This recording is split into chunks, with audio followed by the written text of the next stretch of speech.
Cool! So now we've imported some footage, created a composition and added some visual elements into it.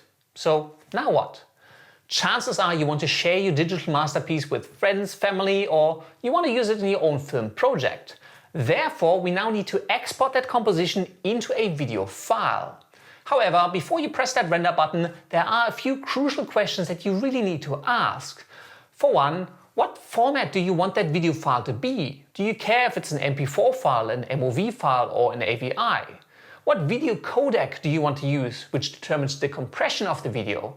What quality do you want? Do you want really high quality? But then how big do you want the file to be? If you want a small file size, usually means you're going to get lower quality, but high quality usually also means a bigger file size. Do you need a transparent background for your video? And what about audio? There's a ton of options available when you're exporting your composition, and while we won't go over every single setting in detail here in this beginner course, let's jump into Adobe After Effects and have a look at the basic workflow for exporting a composition and turning it into a video. Here we are, back in Adobe After Effects, exactly where we left off at the end of the last lesson. And let's do a little bit of housekeeping first. Now, I have two compositions here, one called Walter Dance and one called Space Dance, and they essentially contain the same footage, so let's delete one of them. Before we do that though, let's reselect the Walter Dance MOV in our project panel, and I want to point your attention to the info panel up here at the top. So now my Walter Dance MOV, let me drag this panel a little bit over, says it has been used 2 times. So this indicates to me that if I was to delete this file, it would get removed from 2 of my compositions, or one composition where it's used twice. So if you now select this file and press delete, After Effects will actually warn you saying that you are using this clip in some of your compositions and those have to be removed if you delete this file. So this just helps you avoid accidentally deleting footage that is actually being used, but let's press cancel. I don't actually want to delete the footage. What I do want to delete is the actual Walter Dance composition. So let's select that, press delete on the keyboard. And again, After Effects is going to be nice enough to ask whether we're sure to delete it. Yep, I'm absolutely sure. Let's delete it. And let's export the Space Dance composition into an actual video file. Before we get to export our composition, we need to talk about your working area. At the top of your timeline panel, you'll find this rather thick bar, which has 2 blue handles on the left and the right, and this defines your work area. You can actually click on these and drag them around, and you can see this little highlight here moving in. And you can also drag this whole area around. This defines the range of your timeline that you will export when you export this composition.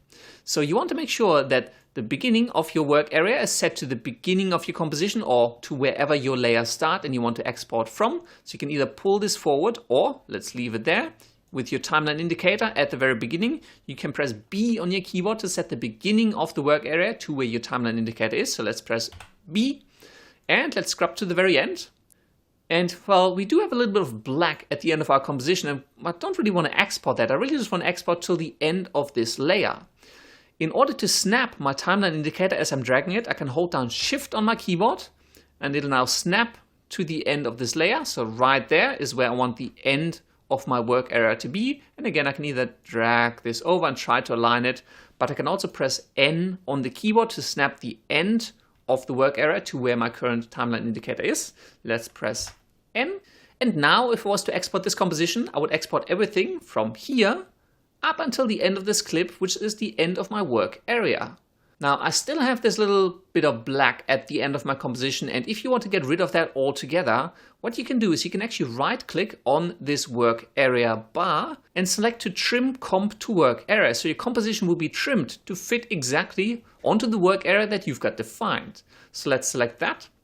And we lost a little bit at the end here. And if we now scrub through to the very end, our last frame is the last frame of the footage. So now our composition is nice and clean and we're ready to export.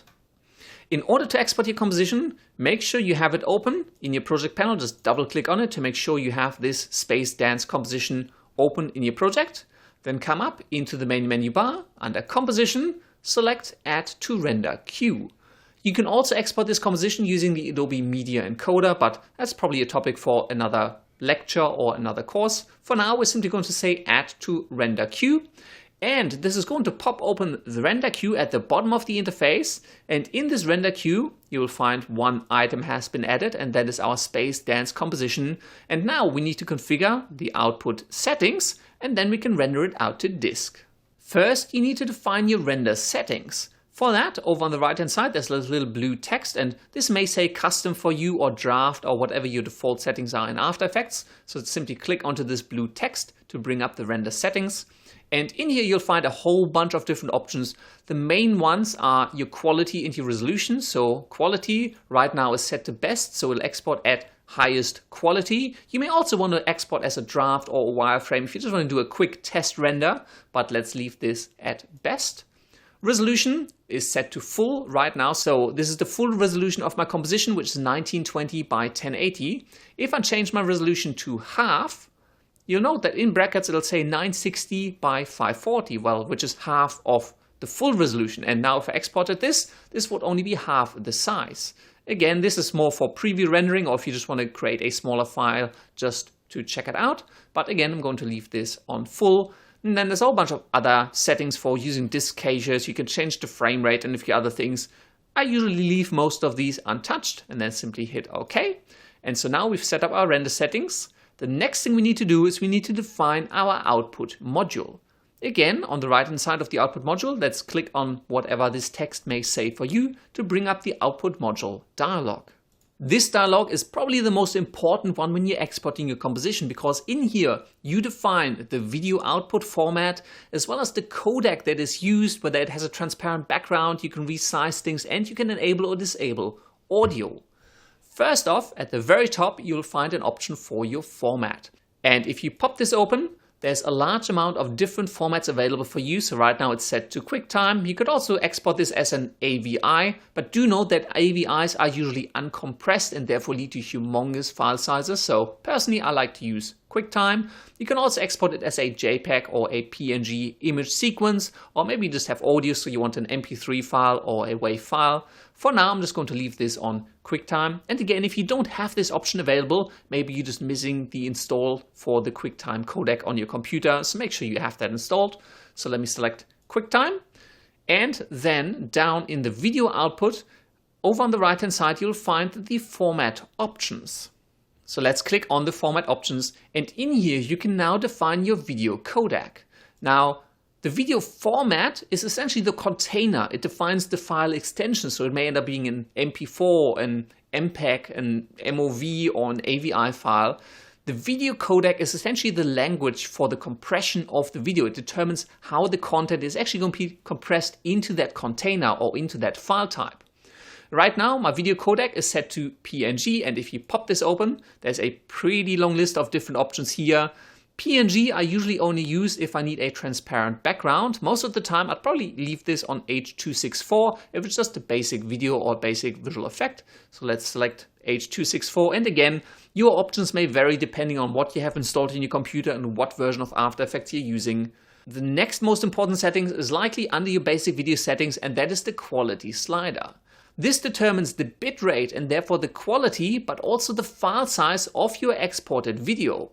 If you jack this up to 100, means that you're going to get the highest possible quality for this video codec, but your file is going to be a whole lot bigger.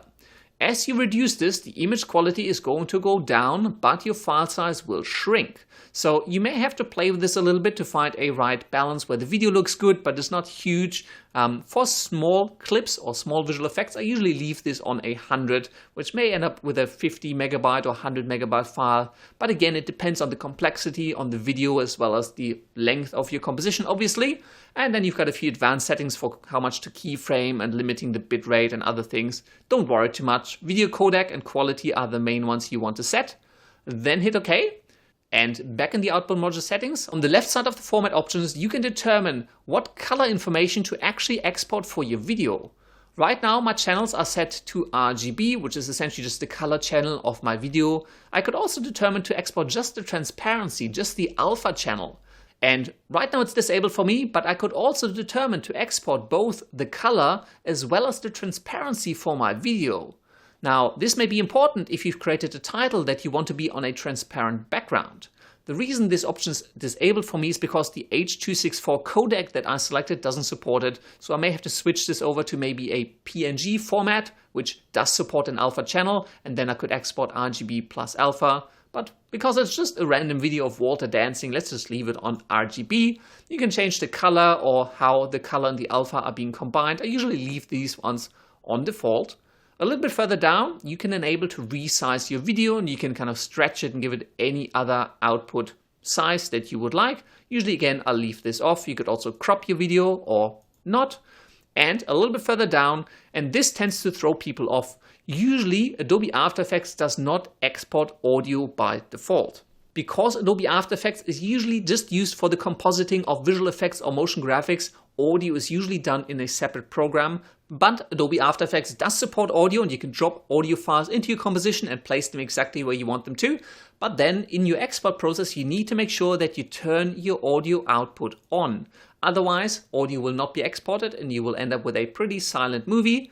And you can then tweak the audio settings as well, and it has separate format options. But again, I'm not going to dig into too much of that right now. Now, you may notice I'm actually getting a little warning icon, and again, it might depend on which version of After Effects you're using, and that's because my settings don't quite match, and it's telling me my output as alpha should use straight color.